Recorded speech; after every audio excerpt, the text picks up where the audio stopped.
Good Tuesday morning, guys. My name is Jerry Miller, and thank you kindly for joining us on the Jerry and Jerry Show. It's great to be with you in our studio on Market Street in downtown Charlottesville, less than 2 miles from the John Paul Jones Arena and Scott Stadium, less than 2 miles from Klockner Stadium, from Davenport Field, less than 2 miles from anything orange and blue related. Today's program puts a lens on the Virginia Athletic Department, the Atlantic Coast Conference, and sports across the board. We have a Cinderella story of significant proportions with the NC State Wolfpack. We had a question yesterday from a viewer and listener from Richmond, Jennifer, who routinely watches the show at her law firm.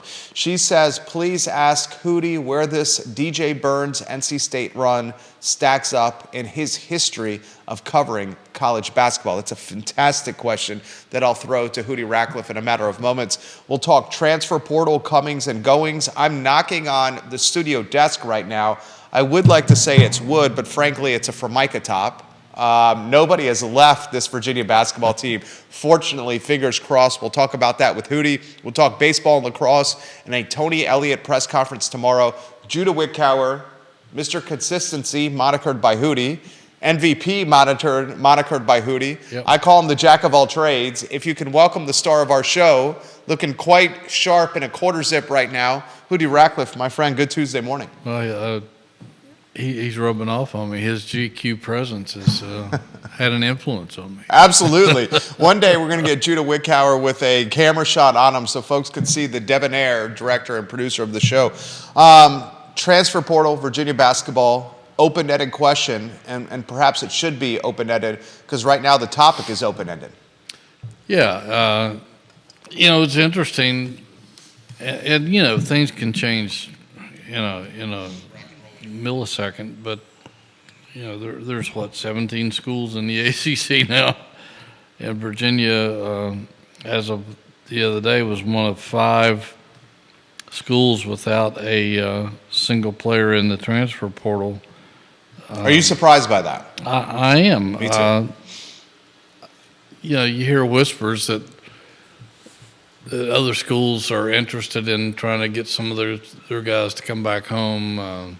Going to throw a lot of money, NIL money at them and stuff like that. And, just the fact that some guys may feel like that they could contribute heavily somewhere else. But so far, at this point, nobody has pulled the trigger. And, I guess it could possibly stay that way. I don't know that it will. A ton of players jumped into the portal this morning from all over the country, including some really good ones from some big-time college basketball programs. So even though the portal's 15 days shorter this year than it was before, I expect the floodgates are not going to close anytime soon. Here's a challenging question for you. Is it concerning, or is it a good sign, or should Wahoo fans be on the edge of their seat or apprehensive that no player is looking to enter the portal right now, considering how the past season transpired? Well, I guess it depends on your view, but I would think that Tony would rather keep most of these guys and try to develop them because that's what he takes pride in as a developmental program, that he feels like that he can make these guys better. And, as we've said many times before, this was his newest team that he's coached. So he hasn't had a lot of time working with several of these guys. So I feel like that he probably believes that he can make them better, and these guys may believe in him to the point where they believe that as well, and feel that they can improve their games. So it could be a good thing if nobody leaves and they bring in a few select players to go with the freshmen and the red shirts that they have, and see what they can cook up for next season. They've got some nice pieces already here, and some coming in. We'll talk about a couple of those guys later, like the Sharma kid from Canada, who could be. You never really know, but I mean, he could be a star. He's put up some incredible numbers up in Canada this year, and was Canada's National Player of the Year, and they put out some pretty good players. Absolutely. Him and the rest of these pieces, and if some of these other guys can develop their game, could be a pretty decent team next year. Viewers and listeners, let us know your thoughts. I see the comments coming in already. You can interact with the program and shape the discussion with the Virginia Sports Hall of Famer, Jerry Hootie Ratcliffe of the namesake JerryRatcliffe.com website. Tony Bennett's, one of his best selling points is he's got playing time. He's got minutes across the board. Yeah. I mean, you got Beekman, you got Groves, out of the picture. Minor. You got Minor out of the picture. I mean, you're looking at potentially 3 spots in the starting lineup right there that need to be replaced. We know McNeely's probably entrenched at the 2. Dunn, if he returns, entrenched at the 4. 3 spots in the starting lineup and ample opportunity coming off the bench. That seems to be a selling point, keeping folks committed to the program. I saw Elijah Gertrude giving some props to one of JerryRatcliffe.com's partners, the Good Feet store. Yep. That's an indication that he probably is around next year. I believe so. I think he was a priority to try to keep him in the fold. And Jonathan Cotton has been very good about working with UVA athletes with the NIL and helping bring them along financially. And Gertrude was an easy target. He's a great kid and has potential star power. So I think it's probably a good investment on Jonathan Cotton's part. Smart businessman. He is a smart businessman. He didn't go from one store to like 30 stores all over the country. Without vision. Exactly. And he's a good dude. I've gotten to know him pretty well, and he's a sincere dude. But Gertrude, I think we don't know how good this guy can potentially be. He's got so much athleticism, it's scary. And he just needs to develop a shot. And I think he'll work hard on that this offseason. Arguably the most athletic guy on the roster, the most explosive athlete on the roster. He was monikered or dubbed a mix of Adam Hall and Justin Anderson. Yeah. If memory serves correct, which if you think about it, Adam Hall, he was playing basketball when I was in college at UVA. Justin Anderson, everyone knows the super sweet southpaw Justin Anderson, who played above the rim, a slasher, a guy that could attack the rack like no other. To be a mix of those two is frightening. It truly is. And I mean, I can still see some of the spectacular dunks by Adam Hall and some of the things he did when he was here. And some of my fondest memories of Justin Anderson was people going down on the break thinking they had a wide open layup, and here out of the blue came Justin Anderson and slapped it into the 10th row of the stands. So incredibly crazy athletic guys. And Gertrude supposedly is right there with them, if not better. And so that we've saw some flashes of that this season. But nothing like we're going to see this coming year. Questions coming in. We'll relay one of them from Renee Pettiford. She watches the program routinely. We appreciate your support. She says, hello, Jerry and Jerry. How many transfers do you think Coach Bennett will add next season? Great question. I'll add a little fuel to that question as well. Will Maliq Brown, the Culpeper native, the Blue Ridge School product, be one of those transfers added to the roster? You could find that content on JerryRatcliffe.com. Well, certainly he would be a natural, having grown up in the shadows of UVA, and Virginia Tech recruited him at Blue Ridge, but decided to go in other directions. So you never know how that may impact a kid, whether it might have turned him off and he wouldn't be interested in. But you would think he'd want to come home, and I would imagine he was probably a Virginia fan growing up if he played at Blue Ridge. That just a couple of miles up the road. I used to drive to Blue Ridge while working for this man at the Daily Progress in the sports department, covering this basketball team in St. George, Virginia. Bill Ramsey. Gosh, memory sharp as ever. Bill Ramsey, the head coach. Yep. He produced fantastic talent at a boarding school, literally 25 minutes from the University of Virginia. Mm-hmm. Now, there's some back roads you got to take. And back then, I didn't have the luxury of Google Maps or Waze to get me there. And oftentimes, I was heading back to the sports department to file the story before deadline. And if I missed one of those back roads, an 18-inch story very quickly turned into a 10 or an 11-inch story. But Blue Ridge produces talent, Hootie. They do, and they have for years, and continue to do so. That's a solid program.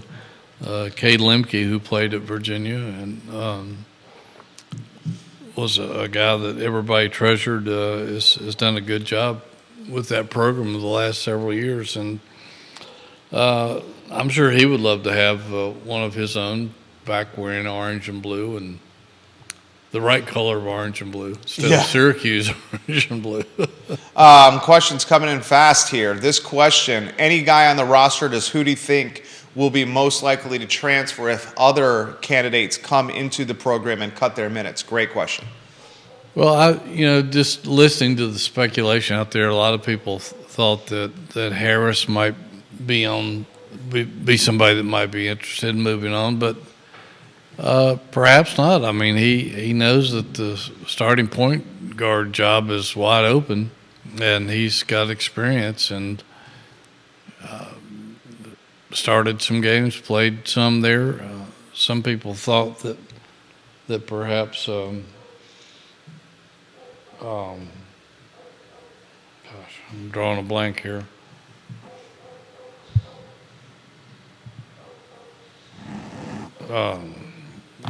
God. What, on the roster? Yeah. A point guard that could get some minutes? No, the another guy that might transfer out, the freshman that didn't pan out very well. You're talking Leon Bond? Sophomore, rather. I'm sorry. Oh, you're talking Rhodey. Yeah, Rhodey. I don't know. I had to drew a mental blank there. But some people thought that maybe he might move on, but I don't know. Bond's name has come up in some conversations. But I mean, you talk Rhodey, I'll bring up Rhodey here. What kind of, resume after this past season or proof of performance does Rhodey have to transfer to a synonymous level program as UVA? He does not have that proof of performance. It would have to be a downward step, I would think. But, I mean, who knows? He may feel like that he can improve his game and contribute. Certainly he didn't shoot well, but he did some other things well and was valuable in that aspect. Bond is a guy I would think who might be looking for greener pastures, but then again, he was all for being redshirted. At least that's what he told me. And they just they just had too many bodies this year for him to get much action. Although he didn't do a lot to step up and earn more playing time. Right, because there was minutes to be earned. Yeah. He didn't go and grab those minutes. Right. 100% agree with you. Questions are coming in here quickly for Hootie. This is a really good one. With this roster, what does the starting five look like on the first game of the season? Wow. With this roster? With this roster, no transfer portal additions. That's a tough question. That is a tough question. And, I'm sure it would be McNeely, Blake Buchanan. And Dunn. If he returns. Right. I'm guessing Christian Bliss would be a guy that would be ready to take over maybe at the point guard. So you put Bliss at one over Gertrude? I would at this point. Or does Gertrude slide in at the swing spot? I think Gertrude might slide over because he's so athletic. That could be your starting five right there. It's not a big starting five, but that could be. I don't know if Robinson is ready. And Kofi, of course, will be a freshman, even though he's supposed to be pretty good. And Sharma would probably come off the bench to provide some spark. And you can't overlook Tane Murray. If he makes the strides he did between last season and this past season, if he can do that, he could be a pretty valuable member of that team. Absolutely. We'll highlight one of Hootie's. I feel like I have a pretty good feel for his family tree, so I feel like I can make this statement confidently. One of his favorite granddaughters, Emily Perry, watching the program right now. Perry? Yeah. Hi, Amy. Yeah, she's watching the program right. How many granddaughters you got? I have 3 granddaughters Okay, so I and said 2 one. grandsons. Yeah. I got to make sure I quantify that carefully. Love them all. Love them all right there. She's watching the program. She's giving you some props right now. Fantastic question. Where does Leon Bond, Dante Harris, and Andrew Rohde stack up next year with this team? Well, that depends on how much work they put in the offseason. Some guys can make some great strides in their game. We've seen that happen here before. It all falls upon them as to how hard they want to work. I mean, if somebody were to invest the time in their games that Justin Anderson did between his sophomore and junior year, he took a dramatic leap from being good to really good. And it just depends on those guys and how hard they want to work. I think they probably have enough athletic ability. It's a lot of times it's just how much determination and grit you want to put into it. There was I can't remember which player it was during the NCAA tournament the other night who was tearing it up from the three-point line, and he said he was so disgusted with himself the season before that he was determined to be one of the best three-point shooters in the country, and he took 15,000 three-point shots in the off-season. And that's not attempts, those are makes, to make himself one of the best three-point shooters in the country. So a lot of it's up to those guys. I mean, I wouldn't put a cap on anybody depending on how hard they want to work. This question's come in, and it's a good one. It's a question on one of our headlines as well. Do you see any changes that need to be made to this program? I think they need to put everything under the magnifying glass and see what has led to a lack of scoring. Some of that was obvious this year. They just didn't have guys that could put the ball in the basket. They might have made some recruiting errors that perhaps can be corrected. I think there were probably some flaws in the offense or that they can tinker with. One of the things was they didn't have a lot of great guys who could set screens for some of the shooters, and they're going to have to be better at that next season if they remain in the mover blocker. And they got to figure out why they are faltering in the postseason like they have. They just have not been good in the postseason for a long time. Discounting the national championship, but other than that, they've been pretty putrid in the NCAA tournament, and there's really no excuse for that. They're one of the few ACC programs who, once they've got into the NCAA tournament, hasn't made a lot of noise other than that 1 year. 2019 national championships, you look at what they've done since then. What do you got? A couple of Sweet 16s. You got, what, 2 Elite Eights? 2016, 2019. 2016, they should have been in the Final Four. Should have been in the Final They Four. melted down against Syracuse. Syracuse stole it from us. Yeah. Undoubtedly right there. This question's come in the mix. This is one I don't think we're going to have the answer to. I'll relay it anyway. Grayson, right around the corner. Does the athletic director sit down with the coach to discuss potential changes, or is that out of bounds for her with his track record? Well, I think it's only natural that the AD and the head coach of every sport sit down at the end of each season and talk about their program and what can be done to enhance it. And if things went wrong, why did they go wrong? I don't think that Carla would be grilling Tony on certain topics. I think with his track record, believe me, as competitive as Tony Bennett is, this is eating away at him more than it is anybody else out there. He hates losing, and he hates that his team. He's proud of what they did in finishing third, and again with a new team with a lot of new pieces. But I'm sure he's disgusted in the way the season ended, and took a little bit of the blame for some of that with the NC State loss, which he should have. And but as far as sitting down and telling Tony, you better be in the NCAA and win 2 games next year, or we're going to start looking around. I don't think you're going to see anything like that happen. Vanessa Parkhill watching in Earlysville, she says that 15,000 made three-pointers player that Jerry Ratcliffe is talking about is Sears from Alabama.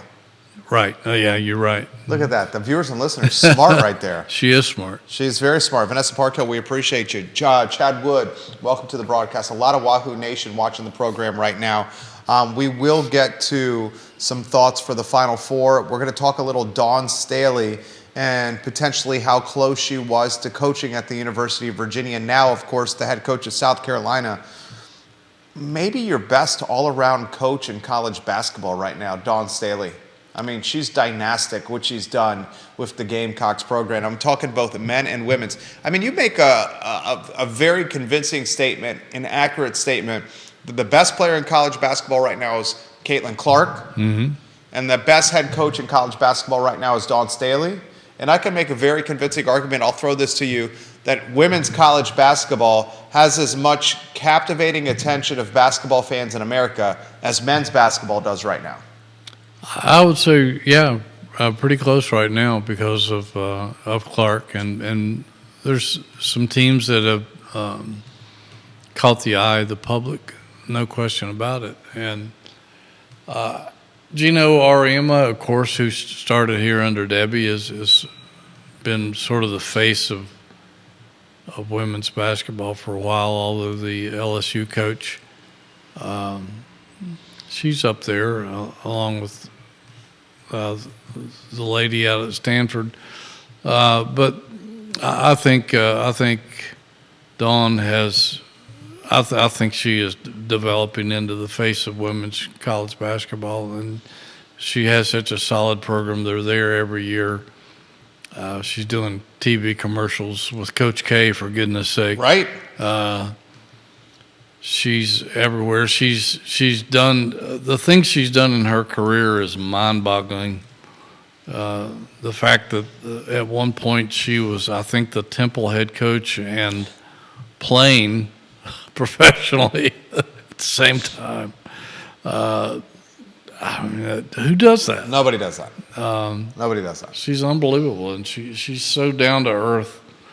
Last time I saw her, I think, was at the implosion at U-Haul when they took it down a couple of years ago, and she came up for that. And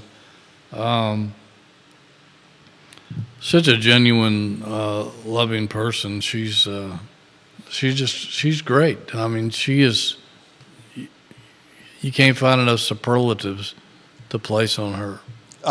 This man knows this better than anyone. James Watson, welcome to the program. This question for Hootie Ratcliffe. How close was Dawn Staley to being the head basketball coach at UVA? Well, UVA blew it. I think that she was very interested in becoming the head coach here. When Debbie was essentially forced out. But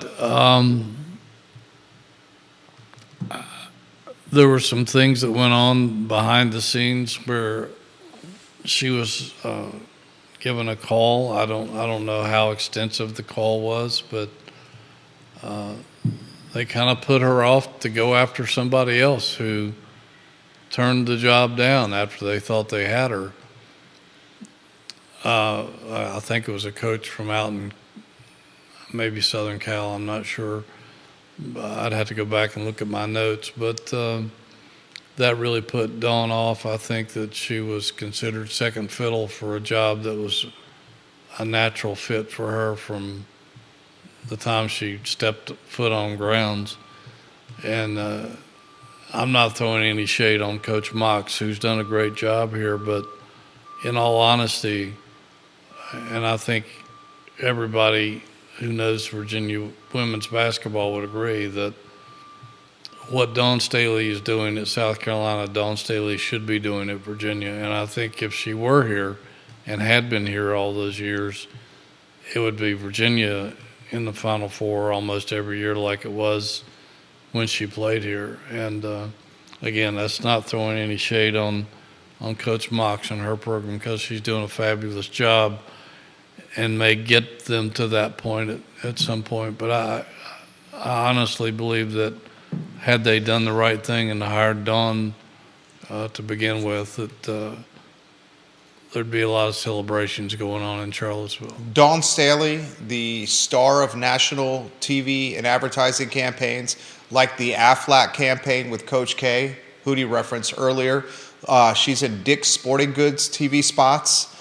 She is as synonymous with basketball as anyone right now. And it's interesting, Larry Red Wing, welcome to the program. Steve Goodman, welcome to the program. We want to highlight Sarah Buchanan for watching.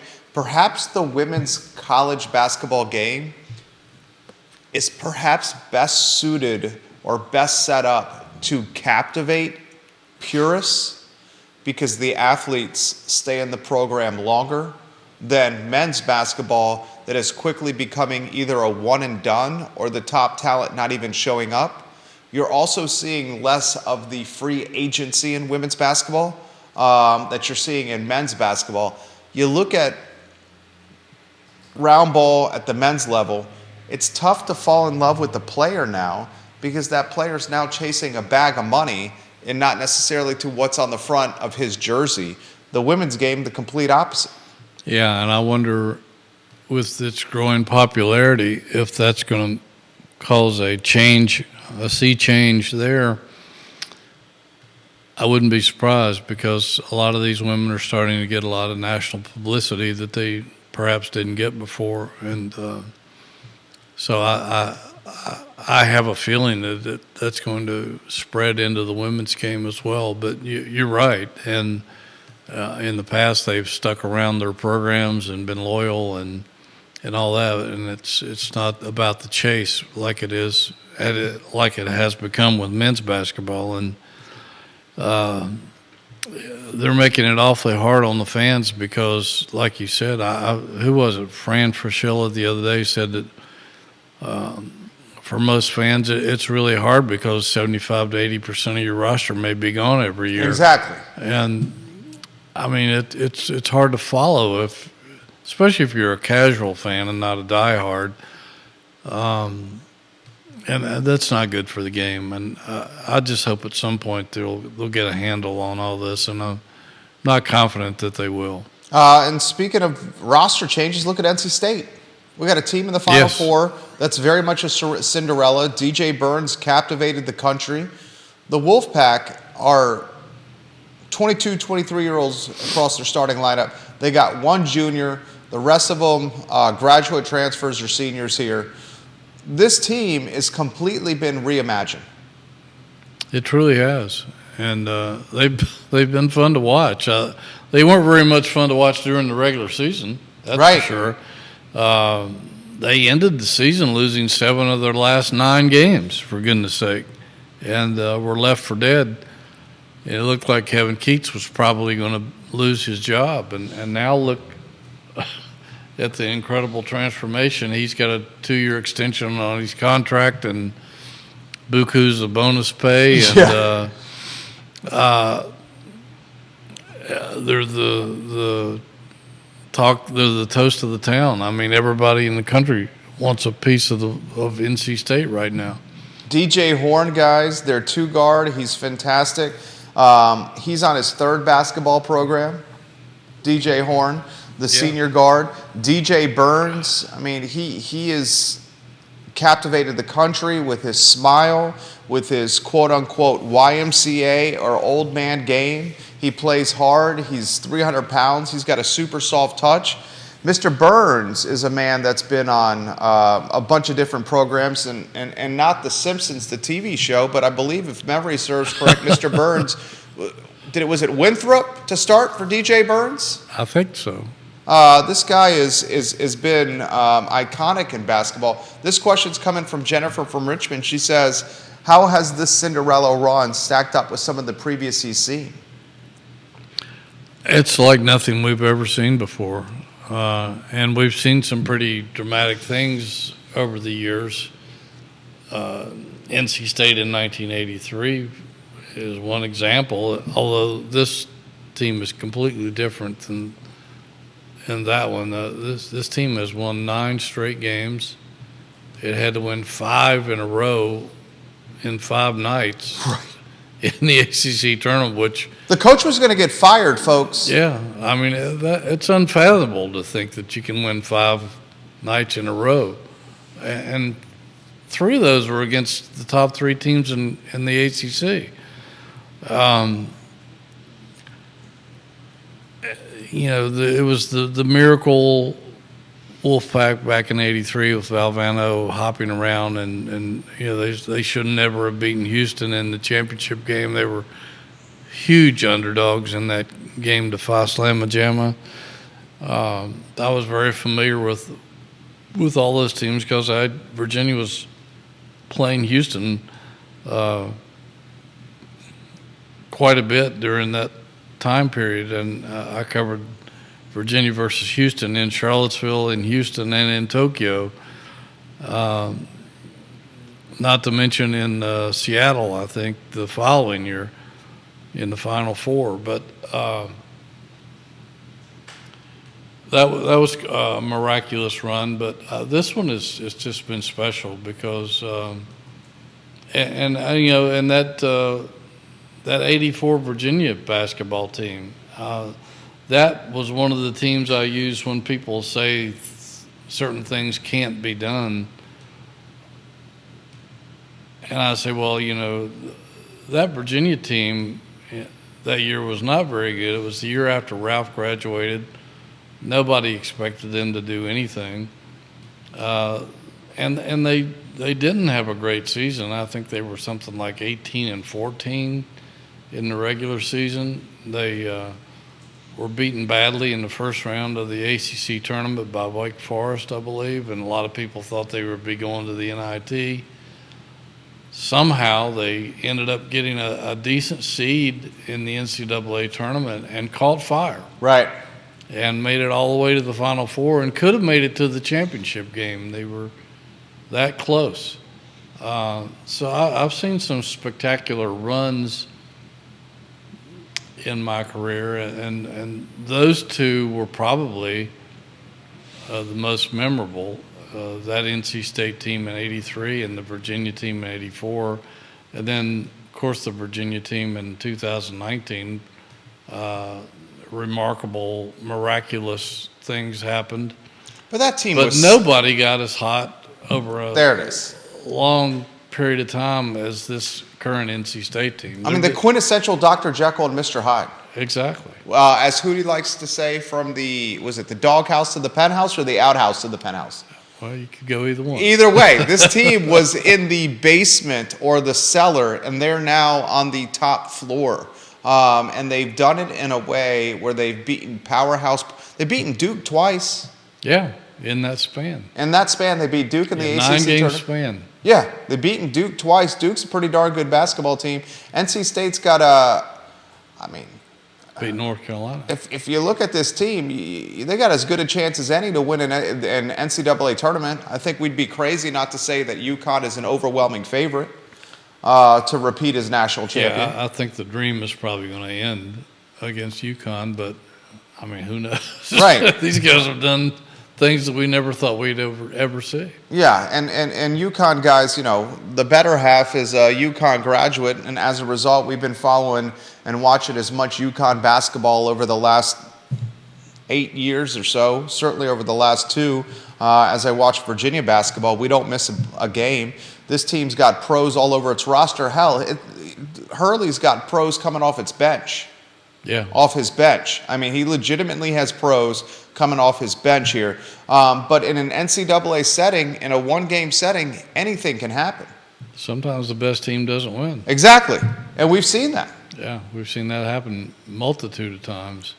It's kind of remarkable, too, that, people go crazy about coaches and being these demigods or whatever. 3 of the Final 4 coaches were coaching high school basketball in 2010. That's amazing. Think about that, ladies and gentlemen. Yeah. That's a fantastic stat right there. Pretty amazing. That is pretty amazing. Comments are coming in fast and furious. Folks outside Asheville, North Carolina, watching the broadcast. We got folks. We got a regular following outside of Atlanta and Buckhead on the program. I want to highlight something that. What do you call him? A researcher, Danny Neckel? Mm-hmm. Is that the term? I think he does a lot of political research, but he does the sports stuff for fun. He sent this tweet over the weekend. NC State is the 5th different ACC team to reach a Final Four in the past 5 NCAA men's tournaments. No other conference has more than 3 Final Fours in that time span, let alone all different teams. Think about that. The Wolfpack is the 5th different Atlantic Coast Conference program to reach a Final Four in the past 5 years.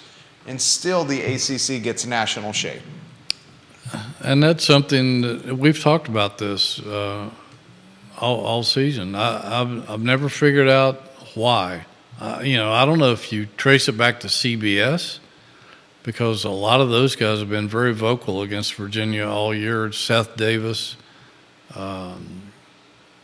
Seth Davis hates Virginia. Well, he's a Dookie. Yeah, I understand he's a Dookie, but he is constantly insulting the program. Yeah, he always has. And, John Rothstein, even though he says Virginia basketball is a thing of beauty, he's been pretty critical of Very him critical. As well. And some of the other guys with CBS, and I don't understand where that's coming from. But there's been a lot of national pundits like that who feel like it's easy to pick on the ACC. I think a lot of it's just professional jealousy because the conference has been so good for so long. And, they tried different ways to bring the ACC down with the ACC Big East Challenge, which the ACC dominated, the ACC Big Ten Challenge, which the ACC pretty much dominated. Now it's the SEC. I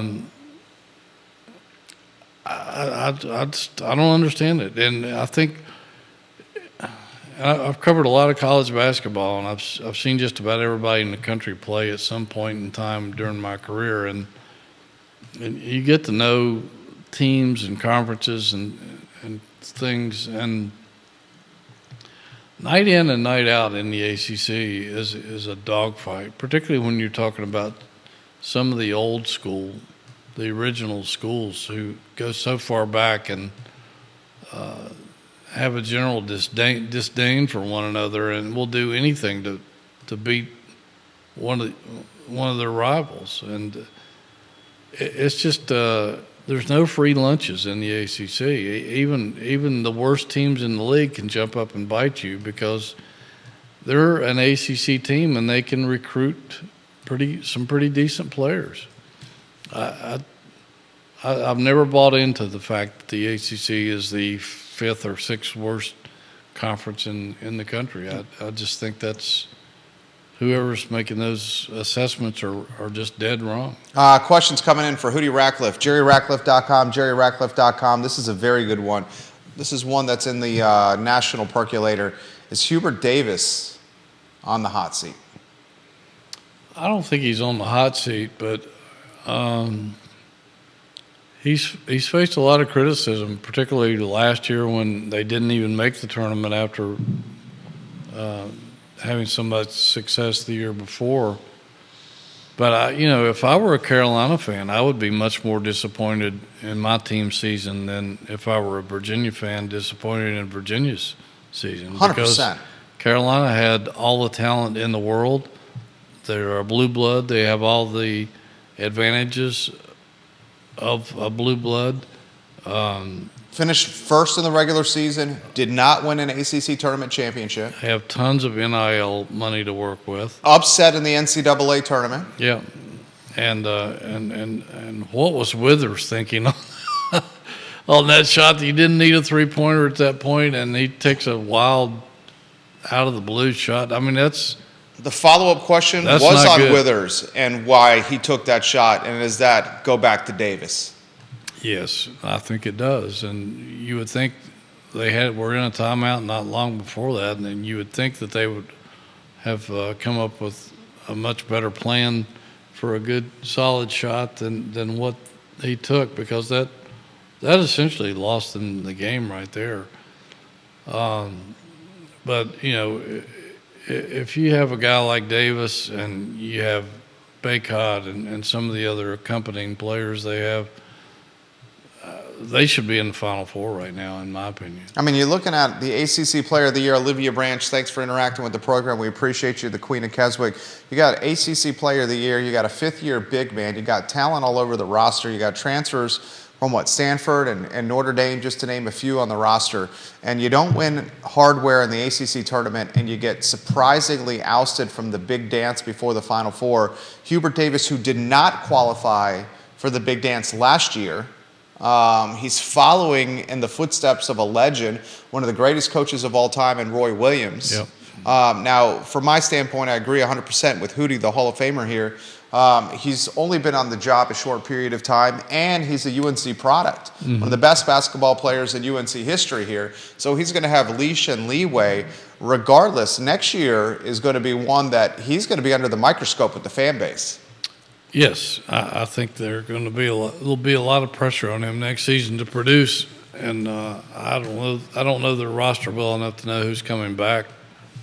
Although it's UNC, it's UNC, and they lost a lot of guys to the portal last year and brought in a lot of new guys as well. But I would think if he does poorly next year, there's going to be a lot of people asking questions. I know there were last year. A lot of people were very disappointed in the job that he did last year and not getting the team into the NCAA tournament. I mean, that's just unspeakable if you're North Carolina not to make the tournament.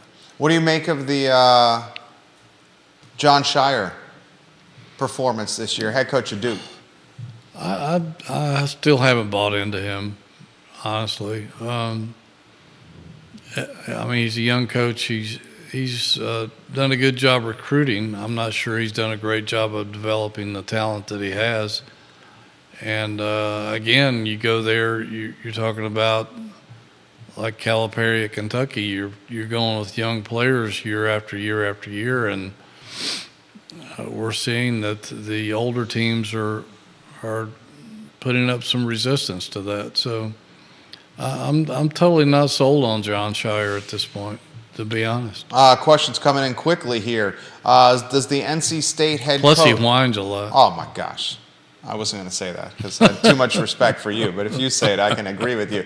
John Shire is constantly whining and crybabying on the sidelines. Yes. As if his you-know-what don't stink. Right.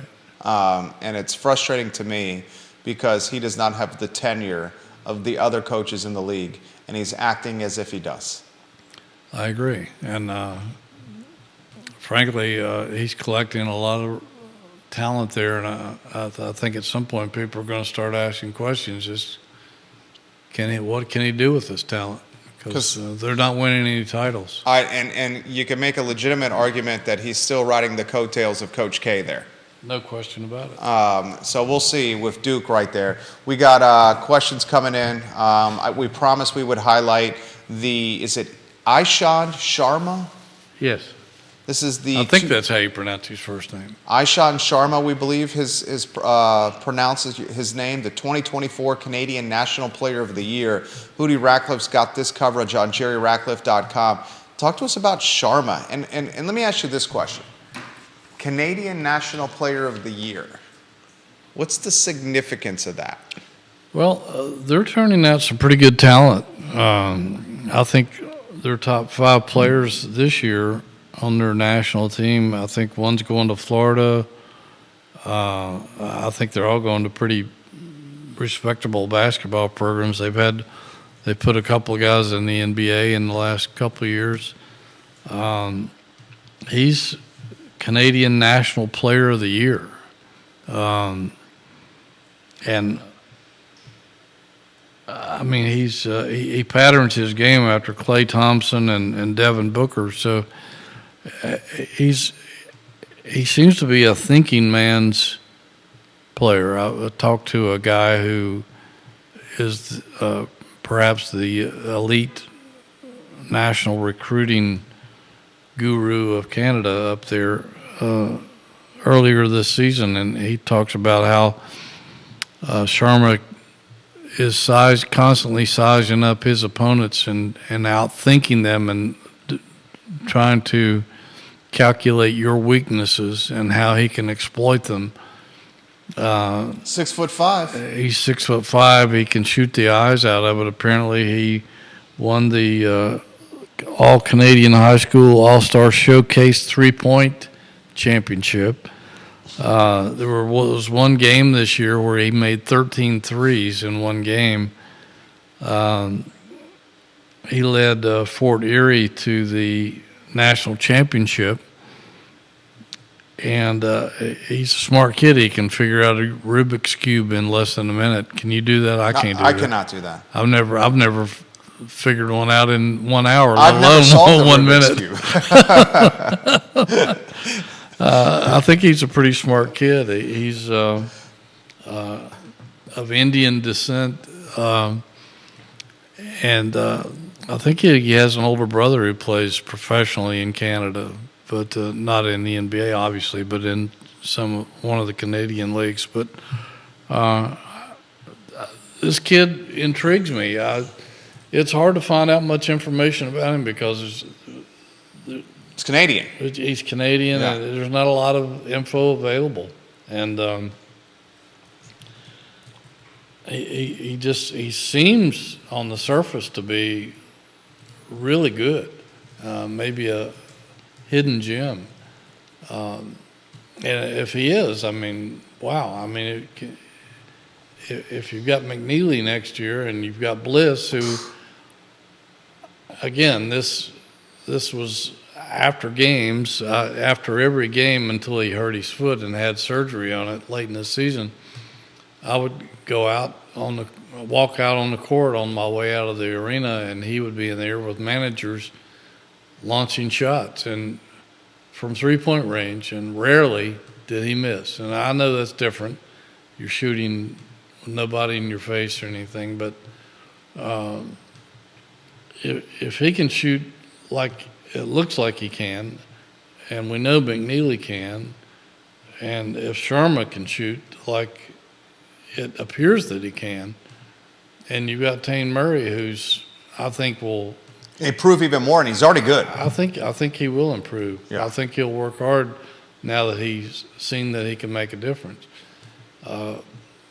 You could go from a team that couldn't make a basket when it needed one this past season to a plethora of guys who can fill it up. And we hope Brody rebounds and finds some confidence with the jump shot. We saw minor glimpses of what confidence could do to Mr. Brody, and we know he's got scoring upside. Yeah. From, was it St. Paul? St. Thomas. St. Thomas, thank you. So maybe some opportunity on this roster. James Watson watching the program. This man knows basketball like the white spot knows one-eye burgers. He says, just think, NC State beat Duke in both tournaments, and Duke has countless McDonald's All-Americans on that roster. The Wolfpack have none. Absolutely. And it shows you in today's era, and who said this? It was Jay Wright in a post-game show. Former head coach, Villanova, national champion, produced buku talent into the NBA. He was after the Oakland win against Kentucky. He said Oakland does not have a single player on the roster that is going to play in the NBA. Mm-hmm. Kentucky has a handful of players on the roster that are going to play in the NBA and some NBA superstars. But in this given game, you had 22 and 23-year-old grown men playing against 18 and 19-year-old young men.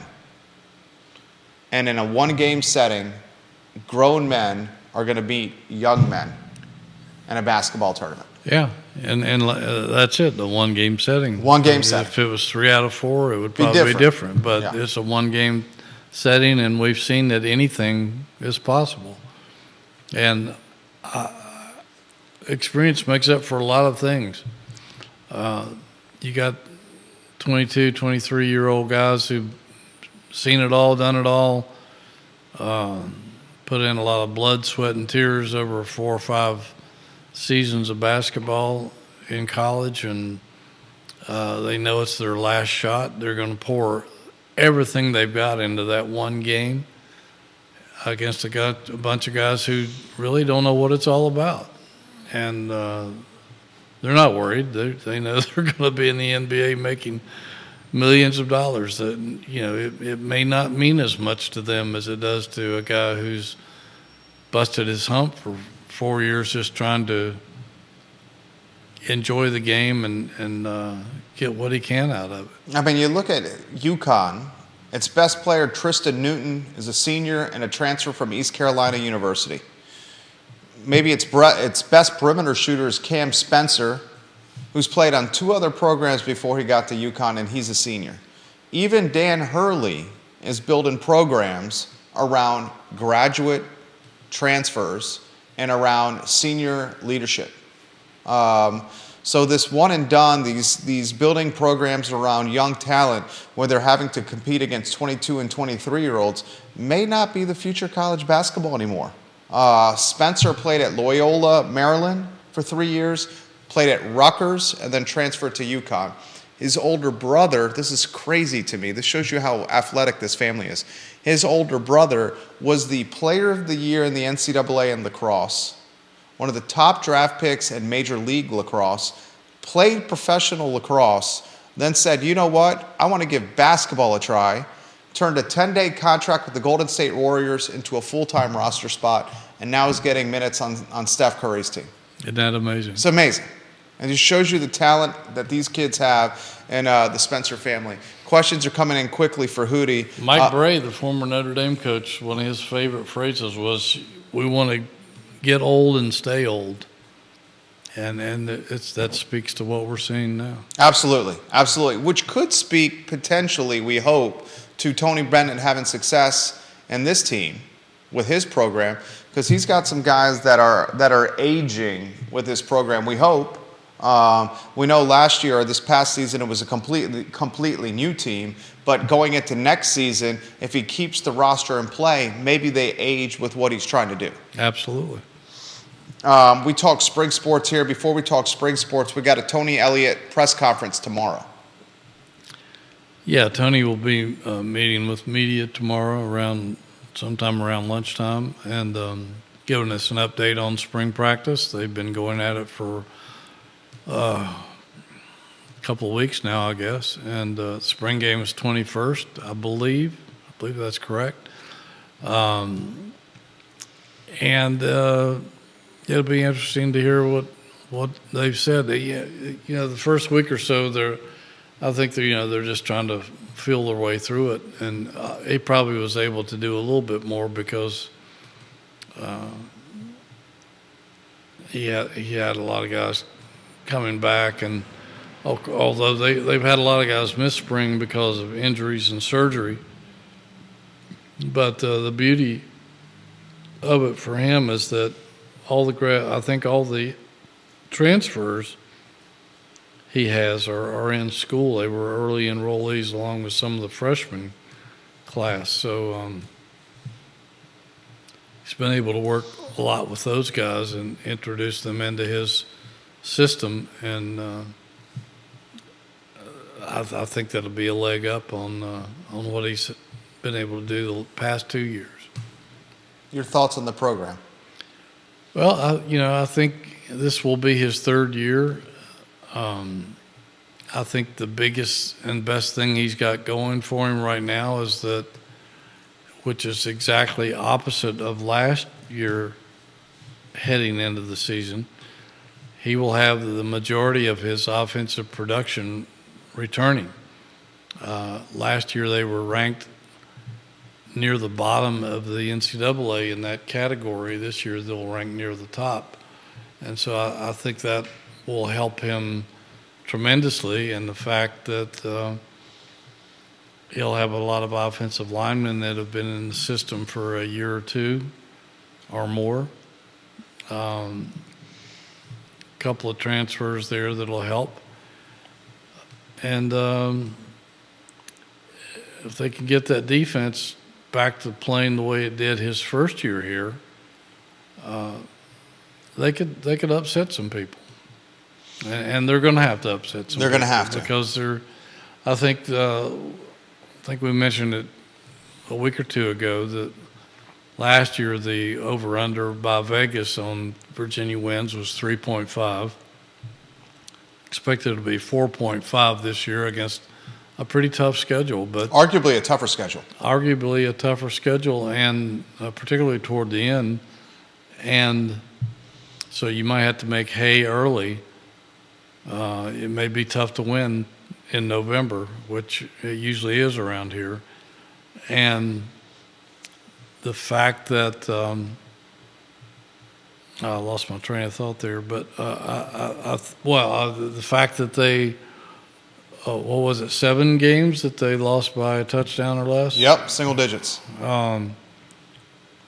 With that kind of offensive production returning, they might be able to turn a couple of those games around this time. Virginia guys and Tony Elliott, 6-16 overall in 2 seasons in Charlottesville, 3-12 in conference play. An overall record again of 6-16. This is year 3 for the head coach of Virginia football. Got some spring football to highlight. Baseball and lacrosse will be a topic of conversation on JerryRatcliffe.com. He's got football in the hopper as well. This lacrosse team, they took a loss to Johns Hopkins on the 2nd of March. Since that loss, they've beaten Robert Morris 16-7, Towson 19-15, Maryland 14-10, Albany 16-10, Drexel 14-4, comeback from behind victory 13-10 against the Crimson Tide of Harvard. And they got North Carolina on Saturday in Charlottesville for the 25-year anniversary of the 1999 National Championship. Yeah, that's a big deal. That was a special team for sure for Dom Starsia. And this games with Carolina are always special. I mean, those two really go after each other with no abandon, and it's huge. It's huge, and it's huge that it's here. I think that may help them. I think they'll have a really good crowd if the weather's okay. But yeah, I can't imagine there's a bigger game in the country this weekend than Virginia and Carolina. And speaking of Carolina, Carolina hits the dish this weekend against Brian O'Connor's Virginia baseball team. ODU on the docket tonight, 6 o'clock first pitch.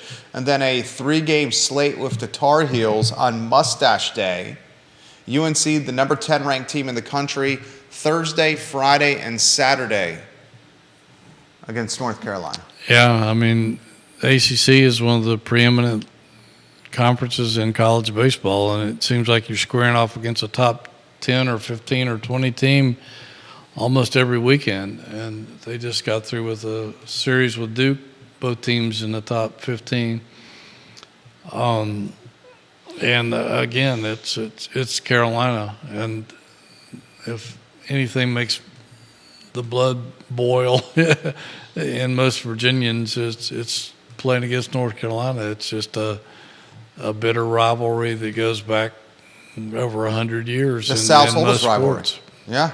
Yeah, in almost all sports. Hootie, what can we expect on the website, jerryratcliffe.com? We'll be keeping track of all that. We'll be keeping track of the transfer portal for sure, looking at that. We're going to try to get a hold of Sharma and see if we can delve into him a little bit more this week, and we'll certainly be on top of spring football now that we're getting down to the last few weeks of spring training. Almost, guys. Have the close of basketball with spring football, baseball, lacrosse, and all the fantastic sports underway. JerryRatcliffe.com, JerryRatcliffe.com for everything Virginia related. Hootie, you make the show easy. Judah Wickower keeps us on track. We encourage the viewers and listeners to check out the website. My friend, very much enjoyed doing this with you. For all the viewers and listeners that help shape the show, thank you kindly for the program. From us to you, and Hootie, we can't wait to see you on the lacrosse and baseball diamonds out there in the spring. Yeah, we really appreciate the viewers and what you bring to the show. It makes it interesting and lively every week with your questions. And what I appreciate is, and I've done a lot of radio talk shows and stuff all over the nation, but our audience is really smart. Astute. They are very astute, and we appreciate that. Hour plus without stopping as well for Hootie and I. For Jerry Ratcliffe and Judah Wickower, my name is Jerry Miller, and this is the Jerry and Jerry Show featuring the Virginia Sports Hall of Famer, Jerry Hootie Ratcliffe. Thank you kindly for joining us. So long, everybody.